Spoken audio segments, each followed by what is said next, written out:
সিরাতুন নবী সাল্লাল্লাহু আলাইহি ওয়াসাল্লাম মুমিন মুসলমানের জন্য পাথেও, দুনিয়াতেও আখিরাতে পথ চলার পাথে। সিরাতুন নবী সাল্লাল্লাহু আলাইহি ওয়াসাল্লাম মুমিন মুসলমানের জন্য আমরা কবিতার ভাষায় বলি সংকট দুর্দশায় উজ্জ্বল উদ্ধার। মানুষ যখন কোনো রাস্তা দেখবে না সে সিরাত পড়বে। জাতি যখন কোনো সংকটে থাকবে, বিশেষ করে মুসলমানরা, উম্মতে মুহাম্মাদী সাল্লাল্লাহু আলাইহি ওয়াসাল্লাম, এটা ব্যক্তিগত সংকট হোক, আত্মিক সংকট হোক, জাতীয় সংকট হোক, আন্তর্জাতিক সংকট হোক, সিরাতুন নবী সাল্লাল্লাহু আলাইহি ওয়াসাল্লাম খুঁটিয়ে খুঁটিয়ে পড়তে থাকলে সিরাতের এক একটা চ্যাপ্টারে আপনি এক একটা ঔষধ পেয়ে যাবেন। সিরাতুন নবী সাল্লাল্লাহু আলাইহি ওয়াসাল্লাম এই উম্মতের জন্য একটা মহৌষধ, একটা অব্যর্থ মহৌষধ। অনেক লম্বা দাস্তান, দীর্ঘ বিষয়। সিরাতুন নবী সাল্লাল্লাহু আলাইহি ওয়াসাল্লামের উপরে যদি ক্লাসের মতো আলোচনা হয়, আমাদের উস্তাদরা ক্লাস করেন আর আমরা ছাত্র হই। এখন যারা বর্ষিয়ান মুরব্বী, তাদের পড়াশোনা, তাদের অভিজ্ঞতা, তাদের পর্যবেক্ষণ আর সিরাতুন নবী সাল্লাল্লাহু আলাইহি ওয়াসাল্লাম এবং হাদিসে রাসূল সাল্লাল্লাহু আলাইহি ওয়াসাল্লামের পাঠের উপর ভিত্তি করে তারা কথা বলতে থাকে। আমার কাছে মনে হয় শিরোনাম পর্যায়ের, হেডলাইন পর্যায়ের জ্ঞান বিতরণ করার জন্যও এই ময়মনসিংহের বাসীদের জন্য আঞ্জুমান ঈদগাহে ময়দানে সকাল থেকে এশা পর্যন্ত অন্তত 10 দিন দরকার হবে শিরোনামগুলো বিতরণ করার। আমি আজকে আমাদের মুরব্বীরা স্নেহ করে আমাকে কথা বলার জন্য এখানে ডেকেছেন। কোনো যোগ্যতার বলে, হকের বলে এখানে না, এই এলাকার সন্তান হিসেবে তারা শুধু স্নেহ করেছেন। এই জন্য আপনাদের সামনে বসেছি সিরাতুন নবী সাল্লাল্লাহু আলাইহি ওয়াসাল্লাম থেকে শুধু আমি একটা প্রসঙ্গে একটু কথা বলার জন্য। আমরা জানি শুধু করোনা ভাইরাসের বিষয় না, গত খেলাফত, মুসলিম খেলাফত ধ্বংস হওয়ার পর থেকে এটার সূচনা হয়েছে। 1920 শতাব্দীর প্রায় গোড়ার দিক থেকে এই সংকটের শুরু। গত 20 বছর, 30 বছর, 40 বছরে আমরা এই সংকটটা খুব ব্যাপক দেখছি। কি দেখছি? নানা জায়গায় মুসলমানরা মার খাচ্ছে, মুসলমানরা আঞ্চলিক ভাবেও মার খাচ্ছে, মজলুম হচ্ছে, আন্তর্জাতিক ভাবেও মার খাচ্ছে, কষ্ট পাচ্ছে, জাতীয় ভাবে অনেক সময় খাচ্ছে। বিশেষ করে আমলওয়ালা আলেম মুসলমান মুত্তাকি পরহেজগাররা আজকের পৃথিবীতে অনেক সময় শক্তিমানের সশস্ত্র অস্ত্র প্রয়োগের শিকার, অসহায় শিকারে পরিণত হচ্ছে। দুর্বল প্রতিপক্ষ হিসাবে সাব্যস্ত করে দিনদার মুসলমানদেরকে আঘাত করা হচ্ছে উম্মতে মুহাম্মাদী সাল্লাল্লাহু আলাইহি ওয়াসাল্লাম।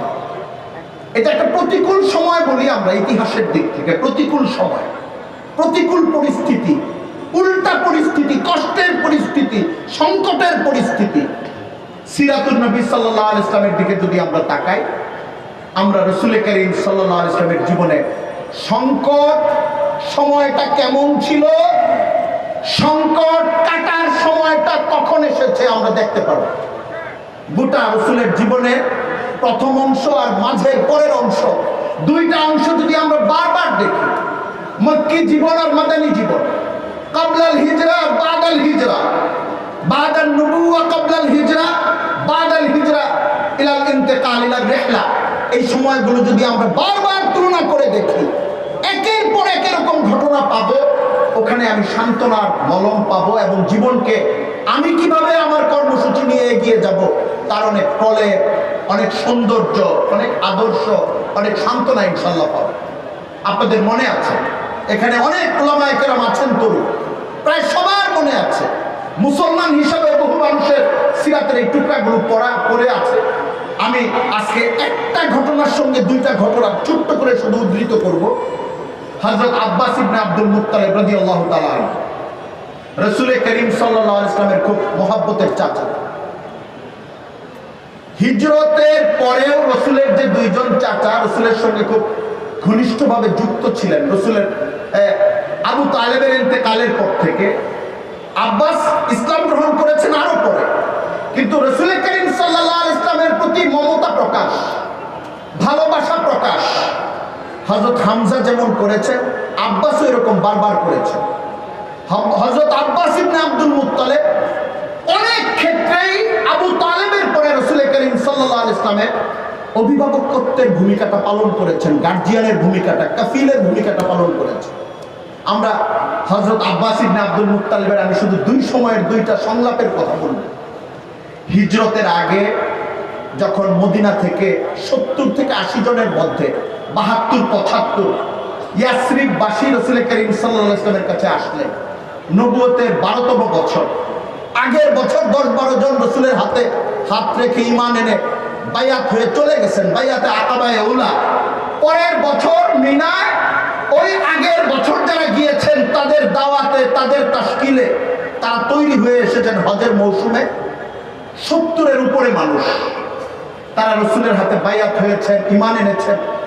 আনার পরে তারা রাসূল করিম সাল্লাল্লাহু আলাইহি ওয়াসাল্লামকে মক্কার এই প্রতিকূল অবস্থা, সংকটগ্রস্ত অবস্থা, এখান থেকে কিভাবে উদ্ধার করা যায়, একটু সান্ত্বনা দেওয়া যায়, দ্বীনের কাজ কিভাবে সম্প্রসারিত করা যায়, এটার জন্য তারা হিজরতের দাওয়াত দিয়েছেন। আপনি আমাদের এলাকায় চলে আসেন, আমরা আপনাকে সহযোগিতা করব, আমরা আপনার মদত করব, আমরা আপনার নুসরত করব। আল্লাহ রাসূল সাল্লাল্লাহু আলাইহি ওয়াসাল্লাম যখন এই কথাগুলো তাদের শুনছিলেন, ওই মজলিসে হযরত আব্বাস উপস্থিত ছিলেন। আব্বাস তখন ইসলাম গ্রহণ করেন নাই, শুধুমাত্র তার ভাতিজা এবং ভাতিজার কাজে তার জানের প্রতি তার মমতা আছে। আব্বাস তখন ইয়াসরিববাসীর সঙ্গে কথা বলছিলেন। হযরত আব্বাস ইবনে আব্দুল মুত্তালিবের কথার খুলাসা ছিল, মূল কথাটা ছিল, মুদ্রা কথা ছিল যে আপনারা যে আমার ভাতিজাকে মুহাম্মদকে মক্কা থেকে নিতে চাচ্ছেন মদিনায়, আমরা তো তাকে দেখে রাখছি, আমরা তো তাকে শত্রুর পক্ষ থেকে কোনো আঁচড় কাটতে দেই নাই, আমরা তাকে পাহারাদারি করছি, তার জীবনের ঝুঁকি দূর করার ক্ষেত্রে মেহনত করছি। আমরা আপনারা যে নিতে চাচ্ছেন আপনাদের এলাকায়, বহু দূর এলাকা, আমাদের কাছ থেকে দূরে নিয়ে যাবে, ওইখানে কি আপনার নিরাপত্তা দিতে পারবেন না? আজকে আবেগে কথা বলছেন, কালকে তার শত্রুপক্ষ তার উপর হামলা করলে আপনারা দূরে চলে যাবেন। হযরত আব্বাস একটা বক্তব্যের মতো দিলেন, সিরাতের কিতাবগুলোতে এটা খুব বিস্তৃত আছে, আপনি ভালো করে পড়লে একটা জিনিস পাবেন যেটা সিরাতের কিতাবে এবারতে নেই, আপনি বিশ্লেষণ করলে পাবেন।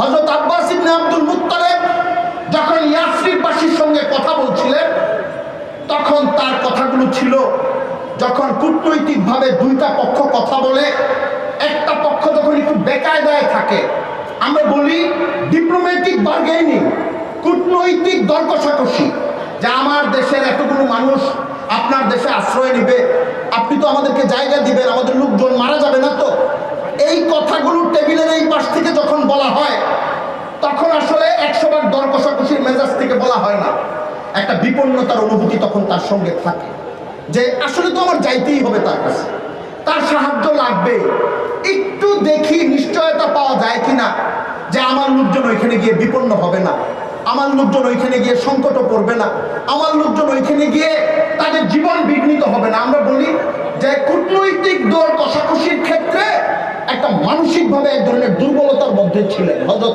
আব্বাস ইবনে আব্দুল মুত্তালিব রাদিয়াল্লাহু তাআলা আনহু, রাসূল করিম সাল্লাল্লাহু আলাইহি ওয়াসাল্লামের দরদি চাচা, যিনি বার্গেনিং করছিলেন, যিনি বক্তব্য দিচ্ছিলেন ইয়াসরিববাসীদের সঙ্গে, তিনি টেনশনে ছিলেন, বিপন্নতার অনুভূতি ছিল, তার ভিতরে একটা অস্থিরতা ছিল, আমার ভাতিজাকে এরা নিয়ে যাবে, ওইখানে গিয়ে না আবার মার খায়। হযরত আব্বাসের এই অনুভূতি তখন ছিল। ইয়াসরিবের বাসিন্দারা যারা আনসার সাহাবী, আল্লাহ রসুলের জন্য যারা দিল জান উজাড় করে দিয়েছেন, বদরের যুদ্ধের সময় আল্লাহ রসুল সাল্লাল্লাহু আলাইহি ওয়াসাল্লাম যখন মদিনা ছেড়ে বের হয়ে যাবেন, তখন রসুলের ওই কথাটা মনে হয়ে গেছে যে ইয়াসরিবের এই সাহাবীরা নিরাপত্তা দানের কথার সঙ্গে একাতায় ইয়াসরিব বা মদিনার একটা বাক্য ছিল যে আমরা মদিনার মধ্যে শত্রুপক্ষ যেই আঘাত করুক আপনার জন্য লড়বো, আপনার জন্য জান দিব। কিন্তু এখন তো লড়াই করতে হবে বদরে গিয়ে, মদিনা থেকে অনেক দূর বাইরে বের হয়ে গিয়ে সিদ্ধান্ত হয়েছে। এখন কি মদিনাবাসী রসুলের সঙ্গে থাকবেন? আনসাররা থাকবেন? রাসূলুল্লাহ সাল্লাল্লাহু আলাইহি ওয়াসাল্লাম একজন মুহাজির সাহাবীকে জিজ্ঞাসা করলেন। মুহাজির সাহাবী যিনি মক্কা থেকে এসেছেন, হৃদয় উজাড় করে বক্তব্য দিলেন যে ইয়া রাসূলুল্লাহ, আমরা আসি আপনার সাথে। রাসূলুল্লাহ সাল্লাল্লাহু আলাইহি ওয়াসাল্লামের বেশি দরকার ছিল আনসার সাহাবীদের বক্তব্য, কারণ তাদের সঙ্গে এরকম একটা কথা ছিল যে মদিনার মধ্যে হামলা হলে আমরা আপনার পাশে আছি।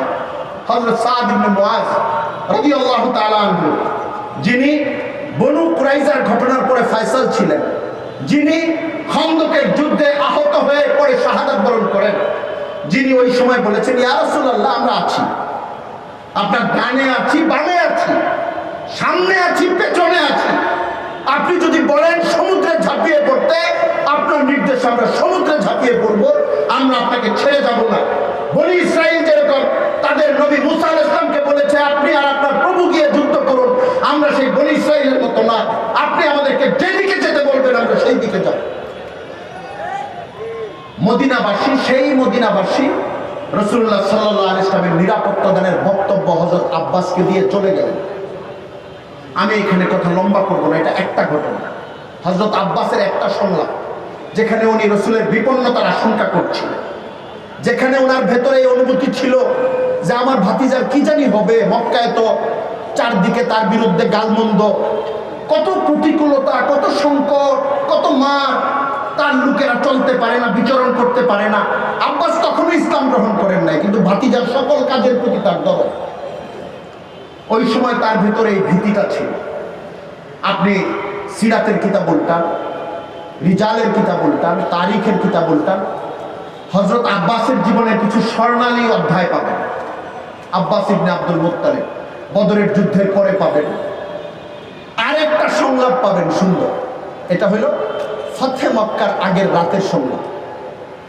হযরত আব্বাস ইবনে আব্দুল মুত্তালিব তখন পুরোপুরি মুসলমান সাহাবী, তিনি হইলেন আল্লাহর রাসূলের শেষ মক্কাবাসী সাহাবী, যিনি সর্বশেষ হিজরত করেছেন। মক্কা বিজয়ের আগের রাতে হযরত আব্বাস ইবনে আব্দুল মুত্তালিব আবু সুফিয়ানকে দেখলেন। রাসূল সাল্লাল্লাহু আলাইহি ওয়াসাল্লাম যখন 10,000 সাহাবীকে নিয়ে মাররুজ জাহরার উপত্যকায় মশাল জ্বালিয়ে, বাতি জ্বালিয়ে, চেরাগ জ্বালিয়ে নিয়ম অনুযায়ী তাঁবুর সামনে হাজার হাজার বাতির মিছিলের মতো হয়ে গেল, আবু সুফিয়ান তখন মক্কার লিডার, তখনও তিনি ইসলাম গ্রহণ করেন নাই। তিনি দেখছেন পেছন থেকে আব্বাস এসে তাকে ডাক দিলেন। আবু সুফিয়ান চমকে গেলেন। আবু সুফিয়ান, ইয়া আবুল ফজল, আব্বাসের কুনিয়া, তার ছেলের নাম ফজল ইবনে আব্বাস এক ছেলে, আব্দুল্লাহ ইবনে আব্বাস এক ছেলে। হে ফজলের আব্বা, কি হইল, এটা কি, কাদেরকে দেখতেছি আমি? আব্বাস ইবনে আব্দুল বললে, হাদা মুহাম্মদ সাল্লাল্লাহু আলাইহি ওয়াসাল্লাম, মুহাম্মদ সাল্লাল্লাহু আলাইহি ওয়াসাল্লাম আয়েশা গেছে। তুমি কি জান বাঁচানোর চিন্তা করতেছো না এখন? তোমার কি জান, মক্কার মানুষের জান বাঁচানোর দরকার নাই? এখনো বিরোধিতা করবা না? নিজেরও জান বাঁচাবা, মক্কাবাসীরও জান বাঁচাবা, ঠিক করো। আবু সুফিয়ান সিদ্ধান্ত নিতে পারছেন না, এক মন বলছে যাই, আরেক মন বলছে থাকি। আব্বাস বলছেন, আমার আমার আমার বাহনে তুমি উঠে আসো, আমি তোমাকে নিয়ে যাই, কেউ তোমার মারবে না। আবু সুফিয়ান এইটাও ভয় পাচ্ছে, এইটুক জায়গা থেকে রাসূল সাল্লাল্লাহু আলাইহি ওয়াসাল্লাম পর্যন্ত যে যাবে, জায়গায় আক্রান্ত হয়ে যেতে পারেন, পথে আক্রান্ত হয়ে যেতে পারেন। আব্বাস বললে, আমার বাহনে তুমি উঠো, আমি তোমাকে নিয়ে যাই। এরপরের কাহিনী লম্বা। আবু সুফিয়ান ইসলাম গ্রহণ করলেন, রাসূল সাল্লাল্লাহু আলাইহি ওয়াসাল্লাম সাধারণ ক্ষমা ঘোষণা করলেন। আমি আজকের এই সিরাত মাহফিলে এই দুইটা চিত্র উম্মতে মুসলিমা আজকের তরুণদের সামনে, আজকের মুসলমানদের সামনে পেশ করতে চাই। হিজরতের 1 বছর আগে হযরত আব্বাস মুহাম্মদ সাল্লাল্লাহু আলাইহি ওয়াসাল্লামকে পাশে নিয়ে ইয়াসরিববাসীর সঙ্গে যখন সংলাপ করছিলেন, তখন তার বুকটা ভাঙা ছিল, উনি টেনশনে ছিলেন, উনি অস্থিরতায় ছিলেন, তার ভাতিজার কি জানি হবে, মক্কা বা মদিনার দুশমনরা তাকে শেষ করে ফেলবে। যেই লোকেরা তার কাছে আনুগত্য করতে এসেছে, এরা তাকে বাঁচাতে পারবে কিনা উনিও নিশ্চিত নন, তাদের প্রতি আস্থা রাখতে পারছেন না, এমন একটা অবস্থা তার ছিল।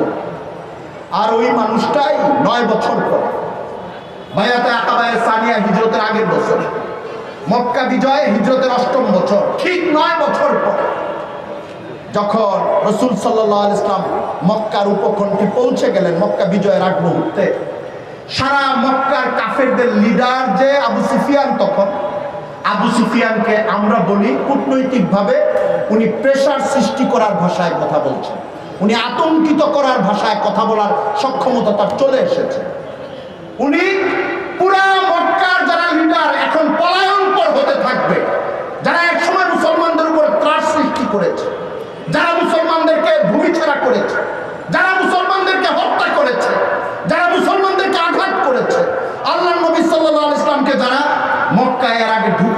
চায় নাই, বারবার বাধা দিয়েছে। সেই লোকগুলো এখন পলায়নপর হবে। আর আব্বাস আবু সুফিয়ানের সঙ্গে কথা বলছেন কিছুটা হুমকির ভাষায়। এখনো কি বাঁচতে চাও না? আগে আব্বাস ছিলেন 9 বছর আগে তটস্থ, আর এখন কাফেরদের সর্দার আবু সুফিয়ান আব্বাসের কাছে তটস্থ। তিলকাল আইয়ামু নুদাবিলুহা, আল্লাহ তাআলা বলেছেন আমি দিন বদলায় দেই। রাসূল সাল্লাল্লাহু আলাইহি ওয়াসাল্লামের সিরাতের মধ্যে যদি আমরা এই জিনিসটা দেখি, আমরা বারবার দেখব রাসূলের সামনে তরবারি ধরেছে, ওই লোকটাই আত্মসমর্পণ করেছে। রাসূলকে উৎখাত করে দেওয়ার ক্ষেত্রে ভূমিকা রেখেছে, ওই লোকটাই রাসূলের পায়ে লুটিয়ে পড়েছে।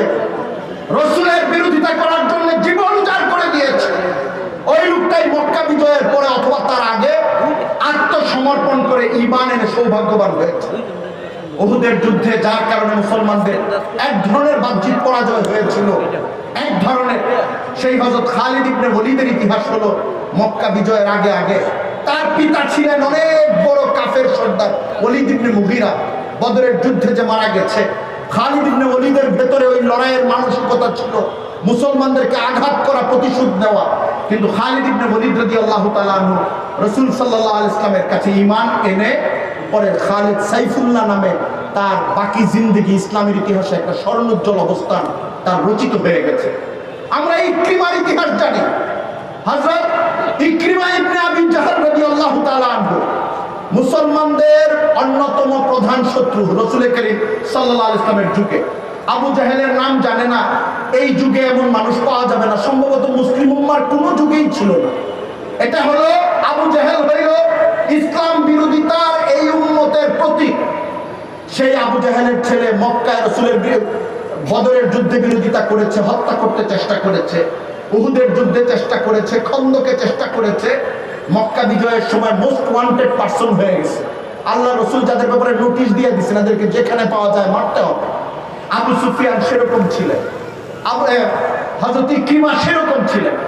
ইকরিমা পরবর্তীতে আল্লাহ রাসূলের কাছে যখন আসেন, আল্লাহ রাসূল সাল্লাল্লাহু আলাইহি ওয়াসাল্লাম তাকে সাদর সম্ভাষণ জানান। ইকরিমা এসে ঈমান গ্রহণের পরে আল্লাহ রাসূলকে কয়েকটা বাক্য উপহার দেন। বাক্যগুলো কি? ইয়া রাসূলুল্লাহ, আমি মাফহুম বলছি, ইয়া রাসূলুল্লাহ, আমি তো আমার জীবনে যত যুদ্ধ করেছি আপনার বিরুদ্ধে, যতদিন বেঁচে থাকবো তার দ্বিগুণ যুদ্ধ আমি আপনার পক্ষে ইসলামের দুশমনদের বিরুদ্ধে করেছি। আবু জাহেলের ছেলে, আল্লাহ রাসূলের সাহাবী, সারা জীবন ইসলামের বিরোধিতা করেছে। পরিস্থিতি পাল্টায়। 5 বছর 7 বছর আগে যেই পরিস্থিতি প্রতিকূল থাকে, 6 বছর 7 বছর পরে সেই পরিস্থিতিকে আল্লাহ আনুকূল্য দান করেন। সিরাতে আমরা এরকম ঘটনা অনেক পাই। আজকের পৃথিবীতে আমরা যদি অনেক ছোট ছোট ঘটনার দিকে তাকাই অথবা ইতিহাসের দিকে তাকাই, এটা বারবার দেখব যে মুসলমান একসময় চোখের পানি মুছেছে। 10 বছর পরে মুসলমানের সামনে দাঁড়িয়ে যার কারণে চোখের পানি মুছেছে ওই লোক হাত জোড় করে দাঁড়িয়ে আছে। আমরা বারবার দেখব। আজকে মনে পড়ে গেল, এই জন্য বললাম যে আপনার পাক ভারত উপমহাদেশের উলামায়ে কেরামের ইতিহাসের খুব কম অংশই জানি, চর্চা করার দরকার কম মনে করি। অনেক সময় আমাদের এই পূর্ববঙ্গ বা ভারতবর্ষ, গোটা ভারতবর্ষে আলেমদের অবদান কত বড় এটা বলতে গেলে ধর্মীয় অবদানের কথাগুলো সামনে আসে, কিন্তু রাজনৈতিক অবদান, সংগ্রামের অবদান, তাদের এই মাটির জন্য লড়াই করা ব্রিটিশ বিরোধী সংগ্রামের অবদান, এটা ইতিহাসের পাতায় বারবার উচ্চারণ করা হয় না। আছে এক জায়গায়, সিন্ধুকে জমা আছে। আমি আজকে তরুণ আলেমদেরকে বলবো, যারা আমরা সিরাতুন নবী সাল্লাল্লাহু আলাইহি ওয়াসাল্লামের উপরে আলোচনা শুনতে এসেছি, মত বিনিময় করতে এসেছি, যে আগামী সময়টায় বাংলাদেশে আমাদের পূর্বপুরুষদের যারা ব্রিটিশ বিরোধী সংগ্রাম করেছেন তাদের ইতিহাস তুলে ধরতে হবে।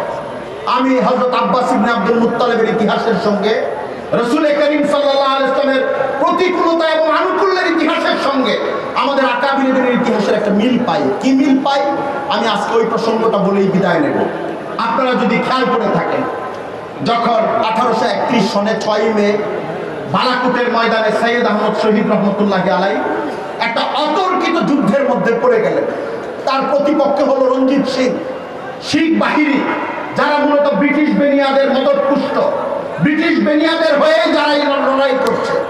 উনি যখন ঘেরাওয়ের মধ্যে পড়ে গেলেন, তার সঙ্গে 1000 লোক নেই, শিখেদের সঙ্গে সৈয়দ আহমদ শহীদের মুজাহিদ বাহিনীর বিপক্ষে প্রায় 10,000 শিখ সৈন্যবাহিনী যারা ব্রিটিশ রাজত্বের দ্বারা প্রভাবিত ঘেরাও করে ফেলল, তখন লড়াই সামনে আসন্ন শুক্রবার সৈয়দ আহমদ শহীদ রহমতুল্লাহ আলাই তার কিছু খলিফাকে ময়দান থেকে বের করে দিল। এর মধ্যে একজন হলেন হযরত নূর মোহাম্মদ জানজানভী রহমতুল্লাহ আলাই। সৈয়দ আহমদ শহীদ রহমতুল্লাহ আলাই তার এই খলিফাকে চোখের পানি মুছতে মুছতে বের করে দিলেন যে তুমি চলে যাও তোমার অঙ্গনে, আজকে আমাদের কি হবে আমরা জানি না, কিন্তু আমাদের 2-3 জনের বেঁচে থাকা দরকার, তুমি চলে যাও।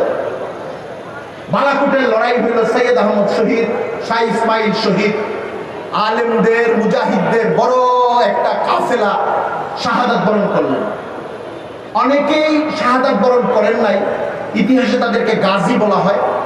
আমরা ঘেটে ঘেটে দেখেছি এই বাংলাদেশ, আজকের বাংলাদেশের বিভিন্ন জায়গায় কোনো জেলা এমন বাকি নেই যে গাজী বালাকোট অথবা তাদের অনুসারীরা, তাদের কবর নাই, তাদের বংশধর নাই। আমাদের এই যে আজকে এখানে হযরত মাওলানা খালেদ সাইফুল্লাহ সাদি সাহেব আছেন, আরিফ রব্বানী সাহেব হুজুরের দাদা মিয়া শাহ, মীর জব্বার বক্স মিয়া শাহ, উনার ইতিহাসের মধ্যে ব্রিটিশ বিরোধী এই সংগ্রামের ইতিহাস, সৈয়দ আহমদ শহীদের অনুসারীদের সঙ্গে যুক্ত থেকে লড়াই করার ইতিহাস পাওয়া যায়। আবুল মনসুর আহমদ ময়মনসিংহের মানুষ, আজকে ডেইলি স্টারের সম্পাদক মাহফুজা নামের বাবা, 30 সালের দিকে বাড়ি ধানিখোলার দিকে, তার আত্মকথায় পাওয়া যায় তার এক দাদা বালাকোটের সংগ্রামী ছিলেন, যিনি পরে গাজী আশিকুল্লাহ এই 30 সালে এসেছেন, এইখানে মানুষজনকে সংগঠিত করেছেন। আপনি সৈয়দ আহমদ শহীদ রহমতুল্লাহের উপরে সৈয়দ আবুল হাসান আলী নদভী সাহেব যে কিতাব লিখেছেন, এখানে নোয়াখালীর গাজী ইমামউদ্দিন বাঙ্গালীর ইতিহাস পাবেন। নোয়াখালীর সুধারাম এবং নোয়াখালীর মূল নোয়াখালীর অঞ্চলে আমি সেখানে গিয়েছি, সেখানে এখনো তার বংশধররা রয়েছেন যারা সৈয়দ আহমদ শহীদের সঙ্গে লড়াই করেছিলেন, পরে কোনো রকম জীবন বেঁচে চলে এসেছে। সুফি নূর মোহাম্মদ নিজামপুরী, আপনি চট্টগ্রাম যাওয়ার সময় মিরেশ্বরাই থেকে হাতের ডান দিকে একটা রাস্তা চলে গেছে, সামান্য 1 কিলোমিটারের মতো গেলে হাতের ডান দিকে সুফি নূর মোহাম্মদ নিজামপুরীর কবর পাবেন। সুফি নূর মোহাম্মদ নিজামপুরী সৈয়দ আহমদ শহীদ রহমতুল্লাহের আজাল্লে খলিফাদের একজন ছিলেন। গাজী ইমামউদ্দিন বাঙ্গালী হযরত সৈয়দ আহমদ শহীদ রহমতুল্লাহের আজাল্লে খলিফাদের একজন ছিলেন। এই দুইজনের জীবনী আপনি সৈয়দ আহমদ আবুল হাসান আলী নদভী সাহেবের লেখা কিতাবে পাবেন। এই দুইজনের জীবনী আপনি গোলাম রসুল মেহের সাহেবের কিতাবে পাবেন। পুরা বাংলাদেশের জেলায় জেলায় আমরা যদি 150 বছর আগে, 100 বছর আগে আমরা এক একটা জায়গায় যাই, প্রাচীন মক্তব, প্রাচীন মাদ্রাসা, প্রাচীন দিনদার পরিবার, আপনি ইতিহাসে হাত দিবেন, আপনি পাবেন যে এখানে কোনো গাজী বালাকোট অথবা তার উত্তরসূরিরা রয়েছে। এটা এই ভূমির উপরে, এই মাটির উপরে আলেমদের অবদান। বাংলাদেশের আজকে যারা ইতিহাস রচনা করে, আজকে যারা মিডিয়াতে কাজ করে, তারা আলেমদেরকে জাতির মুক্তি সংগ্রামের সঙ্গে কোনো সম্পর্ক নেই এটা স্থাপন করার বারবার চেষ্টা করে, ব্যর্থ চেষ্টা করে।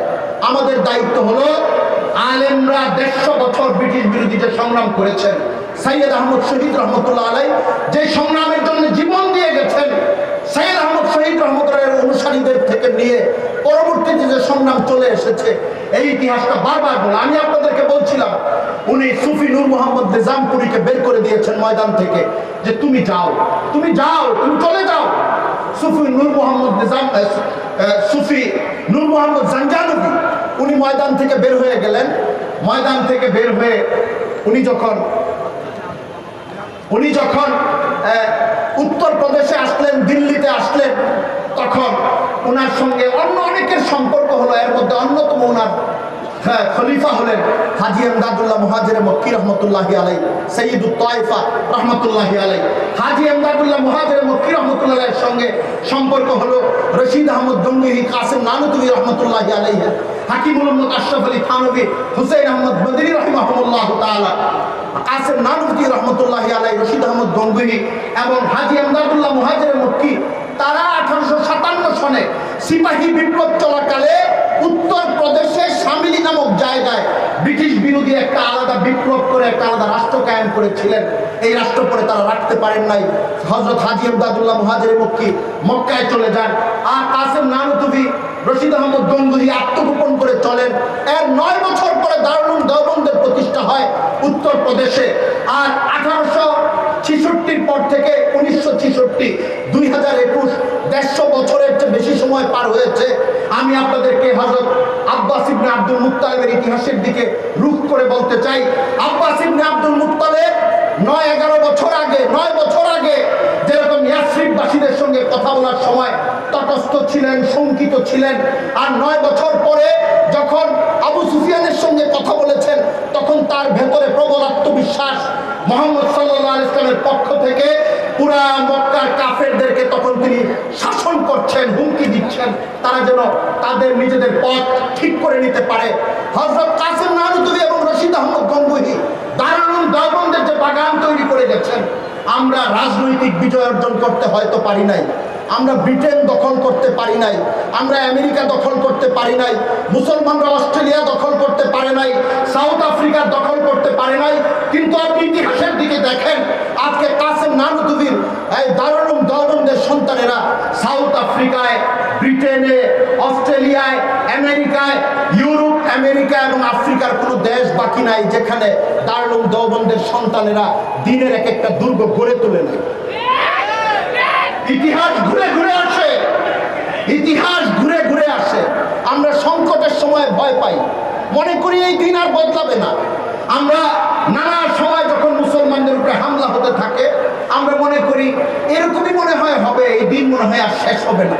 সিরাতের দিকে তাকান, 5 বছর পরে অবস্থার বদল দেখবেন, 6 বছর পরে অবস্থার বদল দেখবেন, 7 বছর পরে অবস্থার বদল দেখবেন, 10 বছর পরে অবস্থার বদল দেখবেন। কাসেম নানুতুবি, রশিদ আহমদ গঙ্গুহি এই ভারত উপমহাদেশে আশিকে রসুলের ইলমের মিরাস বহন করা এবং এই ভূমিতে প্রতিষ্ঠিত করার সংগ্রাম যারা করেছেন তাদের অরাজনৈতিক একটা বিজয় হলো। যারা এই ভারতবর্ষকে দখল করে রেখেছিল, যাদের কারণে তারা ভারতবর্ষে স্বাধীনভাবে চলতে পারেন নাই, যারা মুসলমানদেরকে আজাদি দেয় নাই, তাদের দেশগুলোতে আপনি এখন যান, দারুল দেওবন্দের অনুসরণে অনেক দাওরা হাদিস মাদ্রাসা পাবেন, অনেক হেফজখানা পাবেন, এবং আপনি লন্ডন, ব্রিটেন, নানান জায়গায় ঘুরলে ইমাম এবং খতিবের মসনদে দারুল দেওবন্দের সন্তানদেরকে আপনি আসীন অবস্থায় পাবেন। একই অবস্থা আপনি সাউথ আফ্রিকাতেও পাবেন, একই অবস্থায় আপনি নিউ ইয়র্ক সহ পুরো আমেরিকার বিভিন্ন জায়গায় যেখানে মুসলমান কমিউনিটি আছে এখানে পাবেন। আমরা ইতিহাসের এই চক্করটা দেখছি। সিরাত থেকে যদি আমরা শিক্ষা নেই, মুসলমান যদি ওয়ালা তাহিনু ওয়ালা তাহজানু ওয়া আনতুমুল আ'লাউনা ইন কুনতুম মুমিনিন, মুসলমান যদি রাসূলের সিরাতের উপরে থাকে, সুন্নতের উপরে থাকে, চোখের পানির উপরে থাকে, দুয়ার উপরে থাকে, মেহনতের উপরে থাকে, আজকে যেই সংকট এসেছে 3 বছর পরে এই সংকট কেটে যাবে। আজকে যেই সংকট এসেছে 10 বছর পরে এই সংকট কেটে যাবে। আজকে যেই সংকট এসেছে 20 বছর পরে এই সংকট কেটে যাবে। মুসলমানের জীবনে স্থায়ী পরাজয়, স্থায়ী সংকট, স্থায়ী বিপর্যয় বলতে কোনো জিনিস নেই। আমরা এই সবকটা পাবো সিরাতুন নবী সাল্লাল্লাহু আলাইহি ইসলামের মধ্যে। সিরাতুন নবী সাল্লাল্লাহু আলাইহি ইসলামের বিভিন্ন জায়গায় ঘুরলে আমরা বারবার এই জিনিসটা পাবো। আপনি মক্কার কাফেরদের যারা বড় লিডার ছিল তাদের প্রায় সকলের সন্তান দেখবেন মক্কা বিজয়ের পরে বা আগে ইসলাম গ্রহণ করে ফেলেছে। ইসলামের ইতিহাসে এটাও খুব গুরুত্বপূর্ণ। উমাইয়া ইবনে খালফের ছেলে সাফওয়ান ইসলাম গ্রহণ করেছেন। হ্যাঁ, আবু জাহেলের ছেলে ইকরিমা ইসলাম গ্রহণ করেছেন। ওয়ালিদ ইবনে মুগীরার ছেলে খালিদ ইবনুল ওয়ালিদ ইসলাম গ্রহণ করেছেন। আপনি উতবা সাহেবের ছেলেরাও ইসলাম গ্রহণ করেছে। নজর ইবনে হারেসের ছেলে নুজাইর ইবনে হারেস ইসলাম গ্রহণ করেছেন। এক প্রজন্ম পরেও ইসলামের কাছে আত্মসমর্পণের ইতিহাস আছে। এই জন্যে আমরা হালের দৃশ্য দেখে, আজকের প্রতিকূল চিত্র দেখে, আজকের উল্টা দৃশ্য দেখে যেন আমরা ভয় না পেয়ে যাই। এমন হতে পারে আমরা যে দিনের কাজ করে যাব, আমরা যে দিনের দাওয়াত দিয়ে যেতে থাকবো, পিতা গ্রহণ করতে দেরি করতে পারে, তার সন্তানের মধ্যে ইসলামের ঝান্ডা উঠতে তুলে ধরার লোক তৈরি হয়ে যাবে ইনশাআল্লাহ। আমি আজকে এই সিরাতুন নবী সাল্লাল্লাহু আলাইহি ইসলামের মাহফিলে আমাদের মুরব্বীদের প্রতি শ্রদ্ধা রেখে তাদেরকে আল্লাহ হায়াত দারাজ করুন। আমরা ময়মনসিংহের বাসী অনেক সময় আমাদের মুরব্বী কীর্তিমান ব্যক্তিদেরকে কদর করতে জানি না। এটা আমাদের সমাজের সমস্যা, বুঝার সমস্যা, এলেমের ঘাটতির কারণে। মাওলানা মাহমুদুল হাসান সাহেব চমৎকার বলেছেন, সিরিয়াল শেষ করা যাবে না যদি আমরা গত 40 বছরে আমাদের যারা কীর্তিমান মানুষ এই ময়মনসিংহে হায়াত থেকে চলে গেছেন, আখিরাতে চলে গেছেন, এই মানুষগুলোর নাম উল্লেখ করি। তারা কেউ ময়মনসিংহে এই এইটুক ভূগোলের মধ্যে সীমাবদ্ধ ছিলেন না। আপনি হযরত মাওলানা ফয়জুর রহমান সাহেবের কথা বলেন, হযরত মাওলানা আরিফ রব্বানী সাহেবের কথা বলেন, হযরত মাওলানা আথাউল্লাহ সাহেবের কথা বলেন, এরকম করে ময়মনসিংহের আপনি গফরগাঁওয়ের যিনি কওমি মাদ্রাসার ধারায় আলেম হন নাই কিন্তু অনেক বড় আলেম ছিলেন, আমার এই মুহূর্তে নামটা মনে পড়ছে না, ব্রিটিশ বিরোধী সংগ্রাম করেছেন, জমিদার বিরোধী আন্দোলন করেছেন, তার নামও যদি আমরা সামনে আনি, এরকম অনেক শামসুল হুদা পাঁচবাগী, হুজুর বলে দিয়েছেন নামটা, হযরত মাওলানা শামসুল হুদা পাঁচবাগী সাহেব, আবার গফরগাঁওয়ের পরে ছিলেন মাওলানা বুরহানুদ্দিন সাহেব। এরকম আমরা যদি নাম খুঁজতে থাকি অনেক বড় বড় বুজুর্গদের ইতিহাস পাবো, যারা শুধু ময়মনসিংহের উপর অবদান রাখেন নাই, গোটা জাতির বরেণ্য ব্যক্তিত্ব। আমি আজকে এই মঞ্চে আমাদের মুরব্বীদের মধ্যে যারা আছেন, আমি ঢাকায় বেশি সময় কাটে, সারা বাংলাদেশ সফর হয়, এই এলাকার সন্তান, মুরব্বীদের স্নেহ ধন্য, তারা ধমক দিয়ে একটা কথা বললে গায়ে গালে একটা চর পাইলে আনন্দ লাগে, মনে হয় এইটুকুই সম্পদ, এইটুকুই সারমায়া। একটা চোখ রাঙানি দিয়ে কথা বললে চোখে পানি চলে আসে, এই দুঃখে না উনি চোখ রাঙিয়েছেন, চোখে পানি আসে এই আশঙ্কায় যে কবে জানি সেই দিন আসে যে আমাদের মুরব্বীদের মধ্যে চোখ রাঙিয়ে কথা বলার লোক আর দেখবো না। তো আমরা এই জন্য দোয়া চাই সকলের কাছে, আমি করজোরে দোয়া চাই যে আমরা দোয়া করি আমাদের যে মুরব্বীরা এখন হায়াতে আছেন, এই জনপদের প্রয়োজনে, এই দেশের প্রয়োজনে আল্লাহ তাআলা তাদেরকে দীর্ঘ হায়াত দান করুন, তাদের দ্বারা তাদের ছায়ার নিচে থেকে আমরা যেন দিনের কাজ করতে পারি। গোটা উম্মত, ময়মনসিংহের, বৃহত্তর ময়মনসিংহের, সারা বাংলাদেশের মানুষ যেন দিনের হেফাজত, দিনের খেদমত, দিনী তালিমের খেদমত, লড়াই সংগ্রামের যতগুলো ক্ষেত্র আলেমদের এবং মুসলমানদের আছে আমরা করতে পারি, এবং আমরা হযরত কাসেম নানুতুবি, রশিদ আহমদ গঙ্গোহী রহমতুল্লাহ আলাইহির উত্তরাধিকারী এবং উত্তর পুরুষ হিসাবে এই সময়ে কাজ করে যেতে পারি। আল্লাহ তাআলা আমাদেরকে দিনের কামলা হিসাবে, দিনের খাদেম হিসাবে, ময়মনসিংহের ভাষায় বলবো দিনের কামলা হিসাবে আল্লাহ তাআলা আমাদেরকে কবুল করে নিন। ওয়া আখিরু দাওয়ানা।